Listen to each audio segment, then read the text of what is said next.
हवा भारी थी, इतनी भारी कि सांस लेना एक दर्द बन गया था। हर सांस जैसे सीने में कांटे उगा रही थी। जमीन पर खून की नमी अब ठंडी पड़ चुकी थी, काले गहरे धब्बे में बदलकर। और रेहान वहीं पड़ा था, जैसे किसी ने खिलौना तोड़कर फेंक दिया हो।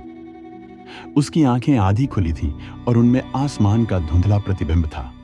वो आसमान जो कभी 2 चांद और हजारों तारों से जगा रहता था, आज बस राख और धुएं की चुप्पी ओढ़े बैठा था। उसका शरीर सांस से नहीं, तकलीफ से हिल रहा था। हर पल जैसे उसके अंदर से एक और टुकड़ा जिंदगी का टूट कर गिर रहा हो। सीने में बहते खून की गर्मी उसे याद दिला रही थी कि वो अब भी जिंदा है, और यही सबसे बड़ा दर्द था। उसने खुद को देखा, धूल, खून, जलते जख्म और उन सपनों का बोझ जो कभी पूरे नहीं हुए। उसकी मुट्ठी अब भी भींची हुई थी, जैसे वो आखिरी पल तक किसी चीज को पकड़कर रखना चाहता हो, कुछ जो उससे बहुत पहले छिन चुका था। अभी नहीं। मन में एक आवाज आई, बेबस, थकी हुई, लेकिन हार नहीं मानने वाली। होंठ खामोश रहे, उनमें इतना दम नहीं बचा था कि एक शब्द भी निकल सके। उसकी आंखों में आंसू नहीं थे, शायद वो भी सूख चुके थे, जैसे इस जगह की हर नमी सूख गई थी। मगर गहराई में वहां अब भी एक लौ थी, अधूरापन, बेबसी और किसी आखिरी इच्छा की धीमी लेकिन अडिग आग। मैं उससे मिलना चाहता था। यह ख्याल जैसे किसी ठंडी हवा ने उसके सीने में हल्की सी राहत भर दी। उसे कहना था कि मैं हर सांस उसी के लिए लेता था। वो लम्हा बस सोचते ही उसके टूटे दिल को एक पल के लिए थाम गया। मुझे उन सबको आजाद करना था जो अब भी इंतजार में है। यह एक वादा था, एक वादा जो उसने खुद से किया था, और अब वो वादा ही उसकी सबसे बड़ी चोट था। सन्नाटा फैला था, ऐसा सन्नाटा जो सुनाई देता है। आसमान झुका हुआ था, मानो देख रहा हो लेकिन कुछ कर नहीं पा रहा। हवा पेड़ों में से टूटकर निकल रही थी, जैसे दुनिया के हर तार को कोई धीरे धीरे काट रहा हो। मैं वापस नहीं जा रहा। मैं फिर हार गया हूं। यह सच अब उसके सीने में भारी पत्थर की तरह बैठ गया था। उसकी वजह से, हाँ, सिर्फ उसकी वजह से एक और दुनिया खत्म हो रही थी। लोग अब भी उसकी तरफ उम्मीद से देख रहे थे, वही आंखें जो पहले भी उस पर भरोसा कर चुकी थी। लेकिन वो जानता था, इस बार भी वो नहीं बचा पाया। यादें टूट टूट कर उस पर गिरने लगी, सिर्फ इस जिंदगी की नहीं, पिछले जन्मों की, पिछले जीवनों की। हर बार उसने कुछ किया था, लड़ा था, बचाया था, जीता था, हारा भी था। लेकिन अब वो बस बैठा था, और फिर दूर से एक सरसराहट, शायद सपना, शायद उसकी कल्पना, या शायद वो जिसकी तस्वीर उसकी आंखों में आखिरी बार साफ चमक उठी। पलकों पर अब बोझ था, दिल अब भी धड़क रहा था, धीरे, जैसे मंजिल से पहले थक कर रुक गया हो। और फिर कुछ नहीं रहा, सिर्फ एक इच्छा, एक अधूरी इच्छा जो उसे कभी मरने नहीं देगी। अध्याय 1, गीत के बाद की खामोशी। घंटों से सन्नाटा था। यह वह शांतिपूर्ण खामोशी नहीं थी जो व्यस्त दिन के बीत जाने के बाद छा जाती है, बल्कि वह दमघोंटू खामोशी थी जो आसमान को चीरती एक चीख के बाद हवा में चिपक जाती है। ऐसी ठहराव जैसे ब्रह्मांड खुद सांस रोके हिलने से डर रहा हो। कोई हवा नहीं जो कानों तक फुसफुसाहट पहुंचाए, कोई अग्नि नहीं जो परछाई को नचाए, कोई चीख नहीं जो रात को फाड़ दे। बस पूरी डरावनी स्थिरता, और उसी गहरे सन्नाटे में वह पड़ा हुआ था। उसका शरीर जो कभी इंसान था, अब टूटी हुई एक मोज़ेक की तरह, असंभव शक्तियों का गवाह। कुछ हिस्सों में जली हुई चमड़ी, जहां कभी सूरज की गर्मी सी धड़कन थी। मांसपेशियां फटी, रगें उखड़ गईं, उंगलियां घायल शिकंजे की तरह मुट्ठी में भींची, मानो उस संसार को पकड़ने की आखिरी कोशिश कर रही हूं जो अब रहा ही नहीं। उसका सीना एक उजड़ चुका मैदान, मुश्किल से, पर अभी भी ऊपर नीचे हो रहा था। लेकिन वह मरा नहीं था, अभी नहीं। उसके नीचे की जमीन अब मिट्टी न थी, वह कुछ और थी, काली कांच सी चमकदार, दरारों भरी, मानो फटा हुआ तारा। एक ऐसी आपदा की स्मारिका जिसने रोशनी को भी निगल लिया। उसके चारों ओर कुछ भी जिंदा नहीं बचा था। ना वे ऊंचे क्रिस्टल जैसे जंगल जहां कभी पुरातन फुसफुसाहट गूंजती थी, ना वे विराट प्राणी जो कभी आसमान को चित्रित करते थे, और न वे लोग जिन्होंने लाल धूल पर सौंदर्य से भरे शहर बसाए थे, जिनकी हंसी भव्य चौकों में गूंजती थी। सब गायब थे, सभी मिट गए। केवल उनकी यादें ही इस टूटी धरती से विलाप करती थीं। उसके ऊपर का आसमान हल्का हल्का चमक रहा था, दूर दूर तक फैले निहारिकाओं की एक झिलमिल परत, मानो कहीं कोई देख रहा हो। एक ब्रह्मांडीय आंख उस सुनसान दृश्य पर टिकी हो, और सचमुच देखा जा रहा था। दूर दराज आकाश गंगाओं से, भुला दी गई निहारिकाओं के किनारे बसे पुराने चौकियों से, प्राणी स्वर्ण के प्रकाश वाले पर्दों में, रंग बिरंगे पोर्टल्स में उस संसार का प्रतिबिंब देख रहे थे जो एक वक्त में जीवंत था। कुछ रोए, उनकी आंखों से आंसू ठंडी कंसोल्स पर चुपचाप गिरे। ऐसा दुख जिसमें प्रकाश वर्षों की दूरी भी कोई मायने नहीं रखती थी। कुछ को हल्की राहत मिली, एक बोझ उतर गया, और कुछ बस रुके रहे, पूरी तरह डरावने तरीके से स्थिर। उसके हाथों सबको बच जाना चाहिए था। एक आवाज बुझते तारे सी खोखली, प्रकाश वर्षों दूर से फुसफुसाई। शायद यही बचाना था, एक क्रूर दया। उस लड़के के आसपास कुछ आत्माएं भटक रही थीं, तारों और यादों से बनी परछाई, दो दुनियाओं के बीच फंसी हुई। वही यहां कभी जीवन पा चुकी आत्माएं, अब बस रोशनी और टूटी स्मृति भर। वे उसे घूरती रहीं, उनका स्वरूप धुआं की तरह बदलता, आंखें जुगनू सी चमकती, गहरे संशय और मुंह उलझन से भरी। वे समझ नहीं सकी, इतना बड़ा विनाश समझ में आना उनके लिए असंभव था। क्या हुआ? एक ने फुसफुसाया, उसकी आवाज निर्वात से भी ठंडी। एक प्रश्न जो ब्रह्मांड के सन्नाटे में खो गया। क्यों कुछ भी शेष नहीं बचा?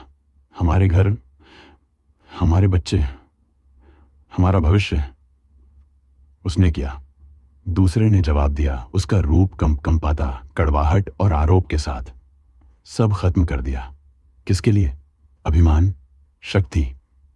उसने हमें बचाया, बस हम इसके लायक न थे। तीसरे ने प्रतिवाद किया, एक वृद्ध आत्मा जिसकी रोशनी प्राचीन दुहक से धड़क रही थी। उसने तो तारों में लिखी भविष्यवाणी उम्र भर देखी थी और हमेशा इसी दिन से डरता रहा था। धर्म टूटा था और उसकी कीमत वही बना। लड़के के होंठ खुले, कोई चीख उसके गले से न निकली, कोई आखिरी भाषण नहीं, बस एक सांस, फटी हुई नामुमकिन सांस जो संहार की खामोशी को तोड़ देने जैसी थी। उसकी आंखें मध्यम फटी मिट्टी की तरह फिर भी खुली, आसमान के पार देखती रहीं, दूर देखती रहीं। वह हिल नहीं सका, बोल नहीं सका, मगर वह सब कुछ सुन और महसूस कर सका। हर न्याय की फुसफुसाहट, हर नजर जो उसके अंतिम क्षणों को देखती, हर झूठ जिसने उसे बांध रखा था, हर सच जिसने उसे धीरे धीरे तोड़ डाला। उसका शरीर सुन्न कोरा खोल था, मगर उसका दिल, वह अब भी धड़क रहा था।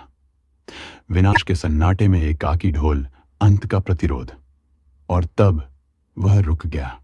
न कोई गड़गड़ाहट, कोई युगांत का इशारा, न कोई दिव्य प्रकाश, न कोई तारा जो स्वर्ग से उसकी विदाई में टूटता। बस खामोशी, पहले से भी गहरी। ऐसी खामोशी जिसे कोई कभी नहीं भूल सकेगा। ऐसी खामोशी जो हर आकाश गंगा के हर कोने में गूंजेगी, जिसने कभी उसे जाना था। एक ब्रह्मांडीय शोक गीत शून्य में बुदबुदाता हुआ। आत्माएं वहीं ठिठकी रहीं, उनके प्रकाश में कंपन। कोई बोलने की हिम्मत नहीं कर सका। घटनाओं का बोझ सब पर छाया रहा। तभी एक आगे बढ़ी, वह आत्मा जिसने कभी उससे डर महसूस किया था, घृणा की थी, पूजा की थी। उसने मृत संसार के मध्य उस लड़के को देखा, असीम सुनसान के बीच एक नाजुक आकृति। और पहली बार उसने सही मायनों में उस बोझ को समझा जो रेयान ने ढोया था, वह आहुति जिसे ब्रह्मांड ने मांगा था। भूली बिसरी पंक्तियों की प्रतिध्वनि। एक आत्मा की यात्रा उसकी कदमों से नहीं बल्कि उसके भीतर लड़ी लड़ाइयों से मापी जाती है। उसके भीतर गूंज उठी। उसकी आवाज शीशे जैसी टूटी। सन्नाटे में डूबते स्वर में उसने न रेयान से कहा न स्वयं से। उसने ब्रह्मांड, शून्य और उन सब से कहा जो सुन सकते थे। उसका नाम था Rayan. His name was Rayan. और यह जगह, यह संसार जहां अब केवल राख, काला कांच और यादों के भूत बसते हैं, यह लाल धरती जहां कभी शहर जुड़वाऊं चांद को छूते थे, जहां जीवन हमेशा के सांझी आकाश तले खिलता था, इसे कभी कहते थे रेड क्रेडल। अध्याय 1। गीत के बाद की खामोशी जारी। हवा में जो सन्नाटा था वह किसी भी दर्द से ज्यादा गहरा था। रेयान की आंखों के सामने सब कुछ धुंधला हो रहा था, लेकिन उसके मन के भीतर एक तस्वीर बिल्कुल साफ थी। वह तस्वीर थी उसकी, जिसकी एक झलक पाने के लिए उसकी आत्मा तड़प रही थी। शायद उसका नाम लेना भी उसके लिए एक दर्द था, इसलिए वह सिर्फ उसे वो कहता था। मैं उसे देखना चाहता हूं, एक बार, बस एक बार। यह एक ऐसी पुकार थी जो उसके सीने में उठकर ब्रह्मांड में कहीं खो गई। और तब हवा में एक सरसराहट सी उठी। पहली बार इस टूटे हुए लैंडस्केप में कोई हलचल हुई। यह सरसराहट इतनी धीमी और हरकाम और हल्की थी कि कोई भी इसे महज हवा का धोखा मान सकता था। लेकिन रेयान का दिल, जो अब मुश्किल से धड़क रहा था, इस आवाज को पहचान गया। यह उसके जीवन का सबसे प्रिय गीत था, जिसका संगीत सिर्फ उसके लिए था। धीरे धीरे दूर की परछाइयों में एक आकृति उभरने लगी। वह कोई फैंटम या इल्यूजन नहीं था, था, बल्कि एक सॉलिड रूप था। उसके कदम राख और टूटे हुए शीशे पर ऐसे पड़ रहे थे मानो वह किसी दूसरे डायमेंशन से चलकर आ रही हो। रेयान की सांस थम गई। दिल जो लगभग रुक चुका था, एक बार फिर जोर से धड़का। यह धड़कन दर्द की नहीं, उम्मीद की थी। एक ऐसी उम्मीद जो मौत के मुंह में भी उसे जिंदा रखने की ताकत रखती थी। उसने अपनी आंखों पर जोर डाला। पलकों का वजन बहुत भारी था, पर वह हार नहीं मान सकता था। उसने देखा, वह उसके पास आ रही थी। उसके चेहरे पर कोई डर नहीं था, कोई घबराहट नहीं थी, बस एक गहरी उदासी थी और एक प्यार था जो इस पूरी तबाही से भी बड़ा था। उसके चेहरे पर लगे धूल के निशान और फटे हुए कपड़े बता रहे थे कि उसने भी एक लंबा और दर्दनाक सफर तय किया था। वह रेयान के पास आकर बैठ गई, उसके सिर को अपने घुटनों पर रख लिया। रेयान के सूखे होंठों पर एक हल्की सी मुस्कान आ गई। उसकी उंगलियां कांप रही थीं, पर वह किसी तरह उसे छूने की कोशिश करने लगा। उसने रेयान के माथे पर हाथ रखा। उसकी छुअन में एक हीलिंग टच था। रेयान को लगा जैसे वर्षों से लगी आग अब बुझ रही हो। उसकी आंखें बंद हो रही थीं, पर वह जानता था कि उसे यह पल कभी नहीं भूलना है। तुम आ गए। रेयान के होंठों से एक फुसफुसाहट निकली। उसकी आवाज टूटी हुई थी, पर प्यार से भरी हुई थी। वह कुछ नहीं बोली, बस उसकी आंखों में देख रही थी, और उसकी आंखों में बहते आंसू रेयान के गालों पर गिर रहे थे। इन आंसुओं में दर्द था, पर कोई शिकायत नहीं थी।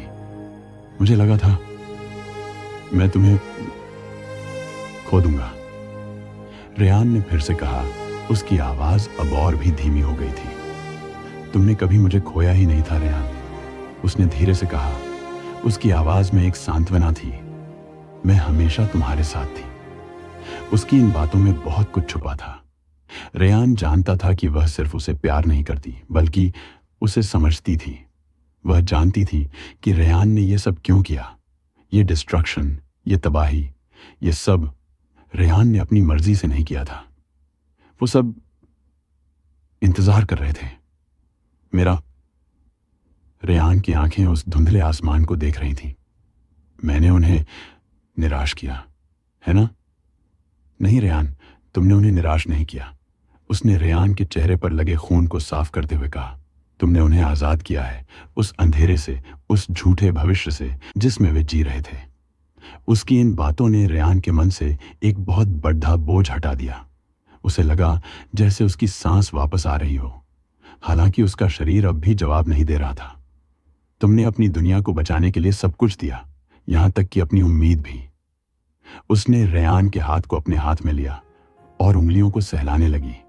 रेयान ने महसूस किया कि उसकी उंगलियों में नाव भी वो शक्ति थी जो कभी पहाड़ हिला देती थी, पर आज वो सिर्फ उसकी उंगलियों को सहला रही थी, और इस छोटी सी छुअन में ही उसे सबसे ज्यादा ताकत महसूस हो रही थी। द रेड क्रेडल को बचाना था, रेयान ने फुसफुसाया, पर मैं नहीं कर पाया। तुमने इसे बचाया है रेयान, उसने मुस्कुराते हुए कहा। उसकी मुस्कान में एक अजीब सी शांति थी। तुमने इसे तबाह होने से नहीं बचाया, बल्कि तुमने इसे उस एगनी से आजाद किया जो हमेशा के लिए इसे तबाह कर रही थी। तुमने एक अंत दिया है ताकि एक नई शुरुआत हो सके। उसकी बातों में एक गहरा अर्थ था जो रेयान को समझ में आने लगा था। यह सिर्फ डिस्ट्रक्शन नहीं था, यह एक बलिदान था। रेयान ने अपनी जिंदगी को दांव पर लगाकर एक नई दुनिया के लिए रास्ता बनाया था। उसका शरीर अब ठंडा पड़ रहा था, पर उसका दिल, जो अभी तक उम्मीद पर अटका हुआ था, अब शांत हो रहा था। उसे लगा जैसे वह एक लंबी यात्रा के बाद घर लौट आया हो। अब, रेयान ने कहा, उसकी आवाज अब सिर्फ एक सांस थी। अब मैं घर जा रहा हूं, है ना? उसने अपना सिर हिलाया। हाँ मेरे प्यार, अब तुम घर जा रहे हो। और तब रेयान के दिल की आखिरी धड़कन थम गई। उसकी आंखों में जो उम्मीद की लौ जल रही थी वह बुझ गई, पर उसके चेहरे पर अब कोई दर्द नहीं था, सिर्फ एक सुकून था, एक शांति थी जैसी एक लंबी लड़ाई के बाद मिलती है। वह वहीं बैठी रही, उसके सिर को अपने घुटनों पर रखे एक पल के लिए भी नहीं हिली। उसने उसे सिर्फ एक बार देखा। उसकी आंखों में अब कोई आंसू नहीं थे, बस एक गहरी शांत सी एक्सेप्टेंस थी। कुछ देर बाद वह धीरे से उठी। उसने रेयान के माथे पर एक किस किया, एक आखिरी अलविदा। और तब उसने आसमान की तरफ देखा जहां नाव राख और धुएं के बीच कुछ चमक रहा था। वह एक नई किरण थी, एक उम्मीद थी, एक नए दिन की शुरुआत थी। उसने चारों तरफ देखा और फिर धीरे से एक शब्द फुसफुसाया, the story is not over.